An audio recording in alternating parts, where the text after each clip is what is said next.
بهم. ولا يتكلم أحد بموت رسول الله إلا ضربته. جئتك أؤمن بالله وبرسوله وبما شئت به فقد أعذرت إليكم وأعذرتموني.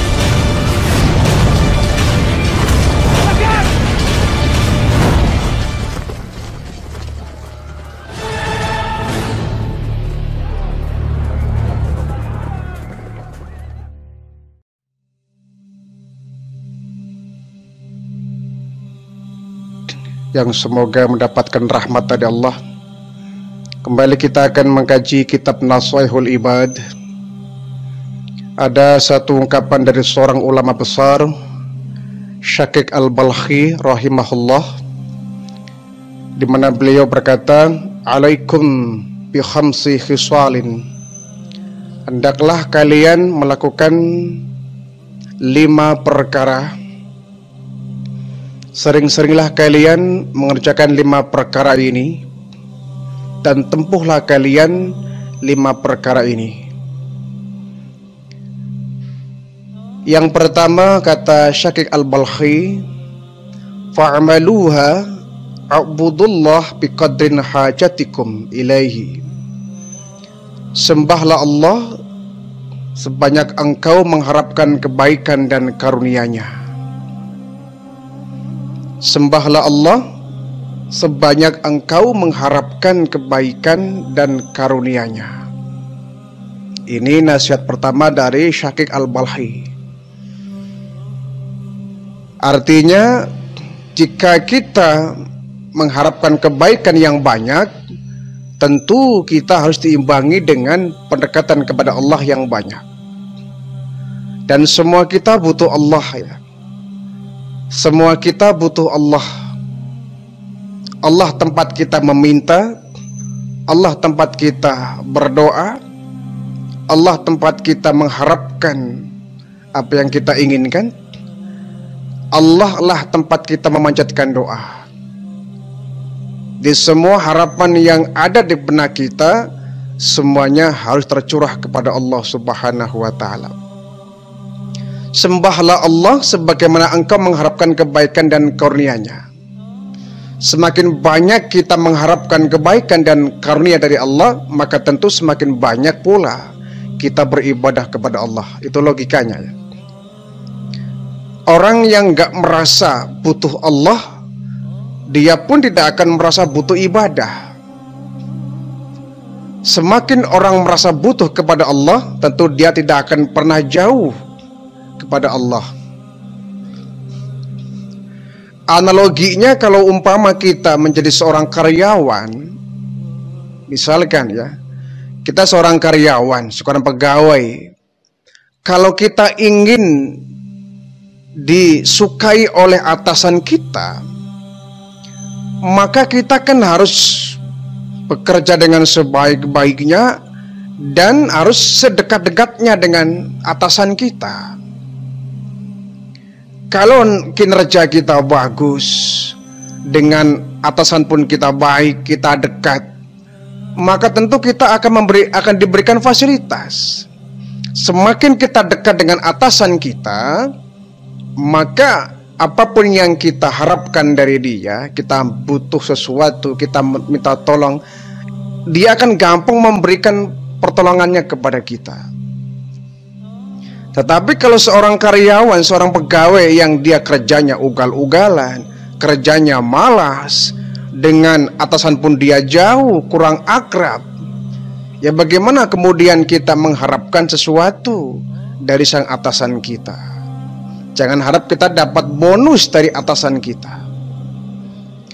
Pun dengan Allah kita sama. Sebanyak apapun yang kita harapkan kepada Allah, maka sebanyak itu pula kita menyembah kepada Allah. Kalau kita tidak bisa jauh dari Allah, tentu kita juga tidak akan bisa melampaui hari-hari kita tanpa melaksanakan ibadah kepada Allah. Orang yang banyak ibadah, orang yang banyak mendekatkan diri kepada Allah, itu tanda-tanda dia butuh Allah. Sebaliknya orang yang gak suka ibadah, orang yang malas ibadah, dia mungkin gak merasa butuh Allah. Dia mungkin merasa bahwa hidupnya bisa berdiri sendiri tanpa pertolongan dari Allah. Padahal kita tidak akan bisa hidup kalau kita tidak mendapatkan sentuhan dari kekuasaan Allah Subhanahu wa taala. Fa'amaluha a'budullaha biqadri hajatikum ilaihi. Sembahlah Allah sebanyak engkau mengharapkan kebaikan dan karunia-Nya. Yang kedua, nasihat dari Syakik Al-Balkhi, khudhu minad dunya biqadri umrikum fiha. Ambillah dari harta dunia sekedar untuk keperluan hidupmu. Ambillah harta dunia sekedar untuk keperluan hidupmu. Artinya bahwa kita pergunakan dunia ini sebagai karunia dari Allah untuk kita, tentu sesuai dengan porsi dan kebutuhan kita. Ini yang jarang terjadi. Umumnya kita, yang kita cari, yang kita kumpulkan, yang kita dapati itu melampaui dari apa yang kita butuhkan. Bahkan terkadang kita membeli sesuatu yang kemanfaatannya kurang untuk kita. Ini kan namanya menghambur-hamburkan karunia, ya, menghambur-hamburkan harta. Jadi harta dunia yang kita miliki, kekayaan yang kita punya, semestinya sudah diukur dengan keperluan kita. Sesuatu yang sekiranya kurang memberikan manfaat, kurang mendatangkan manfaat, ya kita harus punya skala prioritas, ya. Yang terdahulukan adalah yang kita butuhkan sehari-hari, ya. Baju misalkan, kalau sekiranya kita baju itu nggak kan kita pakai untuk waktu yang lama, yang usah kita beli. Umpama ya, kita punya motor sudah masih baru ini ya. Kalau motor yang satu aja nggak kepake, ya nggak perlulah akhirnya kita beli motor lagi gitu. Orang kadang-kadang nafsu duniawi ini membuat dia menumpuk-numpuk harta. Sudah dimiliki, ingin memiliki lagi. Sudah beli mobil yang baru, ingin beli lagi. Punya rencana ingin beli lagi, ya. Kadang-kadang di lemari kita begitu banyak baju-baju yang masih layak pakai, ya. Disumbangkan tidak, ya. Diberikan kepada orang yang membutuhkan, ya disimpan terus. Sementara kita sering-sering membeli baju yang baru, kan mubazir itu, ya. Baju yang lama masih kepakai. Jadi umumnya kita ini suka terkadang menghambur-hamburkan, menyebabkan suatu benda itu menjadi mubazir itu, ya. Menjadi mubazir. Ya biasanya orang yang mungkin berlebih hartanya, ya, berlebih uangnya. Kadang dia mengkoleksi mobil, masya Allah, ya. Padahal mobilnya kalau dijual, ya, uangnya diberikan kepada fakir, miskin, yatim piatu, lebih maslahat dan manfaat. Ya, mobilnya dijual untuk diwakafkan kepada masjid, itu lebih manfaat, ya. Daripada kita, kadang orang tuh aneh ya, punya hobi mengkoleksi mobil. Buat apa itu? Mau dibawa ke kuburan itu mobil? Kan tidak. Jadi hobi yang seperti ini hobi yang oleh agama bertentangan, ya. Mengkoleksi mobil buat apa? Lebih baik kalau manfaat mobilnya kita jual, uangnya kita belikan benda-benda yang bisa dipakai untuk masyarakat umum, ya. Mobilnya kita jual, dibelikan misalkan, ya, karpet untuk masjid, ya. Dibelikan pengeras suara untuk masjid, dibelikan AC untuk masjid. Itu lebih manfaat. Amal jariah kita mati, kita masih diberikan pahala tuh mengalir. Sekarang mobil sampai dijejer ada 5, ada 10, ya, dikoleksi. Apakah ketika mati itu mobil mau kita bawa ke alam barzah? Kan tidak. Itu hobi-hobi yang sangat bertolak belakang dengan ajaran agama Islam ya. Itu namanya bermegah-megah itu. Berlomba-lomba kompetisi dalam hal duniawi, dalam harta. Itu kan sangat tidak diharapkan dalam ajaran kita agama Islam. Ambillah harta dunia sekedar yang engkau perlukan untuk hidupmu. Wadhnibullaha biqadri ta'atikum ala adzabi. Yang ketiga ya, silakan kau berbuat dosa kepada Allah selama engkau merasa kuat menahan azab yang Allah berikan kepadamu. Nah, ini sebetulnya hanya sebuah sindiran ya. Sebuah sindiran. Kalau engkau merasa kuat menahan azab yang Allah berikan kepadamu, persilakan kau berbuat dosa ya. Tapi kemudian logikanya, kalau kau nggak mampu menahan azab dari Allah, ya jangan berbuat dosa, kan begitu kalau dibalik ya. Bukan berarti kita dibebaskan untuk berbuat maksiat, bukan. Kalau kau merasa nanti di hari kiamat nggak mau masuk neraka, ya jangan berbuat yang kira-kira bisa menyeretmu ke dalam neraka. Orang kadang-kadang ibadahnya nggak mau, sholat nggak mau, puasa nggak mau, ke masjid nggak mau, dari agama pun jauh, dosa kelewat banyak. Pengennya kalau ditanya pengen surga apa neraka, pengennya ke surga. Kan aneh ya. Kalau nggak pengen masuk ke neraka, pengen masuk ke surga, ya jangan berbuat dosa. Jadi kalau kau merasa mampu menahan azab dari Allah, silakan kau berbuat maksiat. Tapi kalau kau nggak mampu menahan azab dari Allah, ya jangan engkau berbuat dosa. Itu maksudnya ya. Semakin kita takut dengan dosa, mestinya semakin banyak pula kita mendekatkan diri kepada Allah. Semakin kita takut kepada azab Allah, mestinya semakin pula kita mendekatkan diri secara intens kepada Allah. Jangan hanya takut neraka, takut azab, ya, takut siksaan, tapi nggak mau ibadah. Ini kan nggak nyambung ya, nggak nyambung. Ya kalau kita tidak mau dimarahin orang tua misalkan ya, kita nggak mau dijauhi orang tua, ya jangan berbuat sesuatu yang orang tua kita nggak suka, kan begitu. Kalau kita nggak mau masuk penjara, ya jangan berbuat sesuatu yang menyebabkan kita dijerat hukum sehingga masuk penjara, kan begitu. Orang nggak mau masuk penjara tapi dia berbuat dosa, ya siapa sih orangnya yang mau penjara ya? Siapa sih orangnya yang mau mendekam di sel itu? Nggak ada. Tapi perbuatannya, tingkah lakunya melanggar hukum sehingga menyebabkan dia masuk ke dalam penjara. Jadi kalau kita nggak mau masuk penjara, ya jangan berbuat kriminal, jangan berbuat jahat, kan seperti itu. Kalau kau merasa penjara itu sesuatu yang tidak menakutkan, kalau kau merasa penjara itu sesuatu yang enak, ya silakan kau berbuat dosa.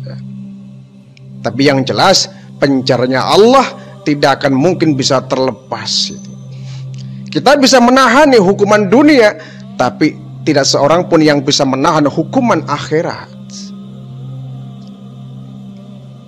Tuh ya. Jadi jika kita merasa bahwa kita mampu menahan azab dari Allah, ya silakan berbuat dosa. Sebaliknya kalau kita nggak mampu menahan azab dari Allah, ya jangan kita berbuat dosa. Yang keempat, wa tazawwadu fid dunya biqadari munkithukum fil qabri. Persiapkanlah bekal semasa hidup di dunia sesuai dengan lamanya engkau tinggal di alam kubur. Subhanallah, ini nasihat yang penuh dengan kalimat-kalimat majazi ya, kalimat-kalimat kiasan, mengandung nilai sastra ini ya.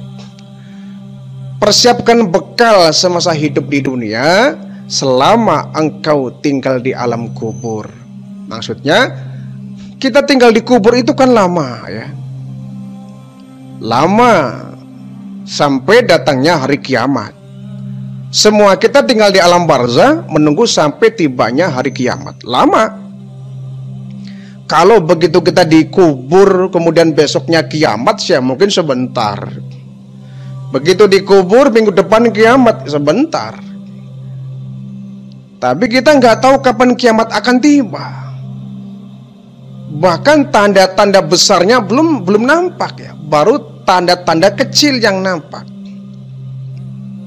Apalagi kata Allah, saat Allah berfirman kepada malaikat Israfil ya, hai Israfil, jika engkau masih mendengar di permukaan bumi ini ada orang menyebut Allah, Allah, Allah, jika kau masih mendengar kalimat itu diucapkan orang, maka tunda sangkakalamu.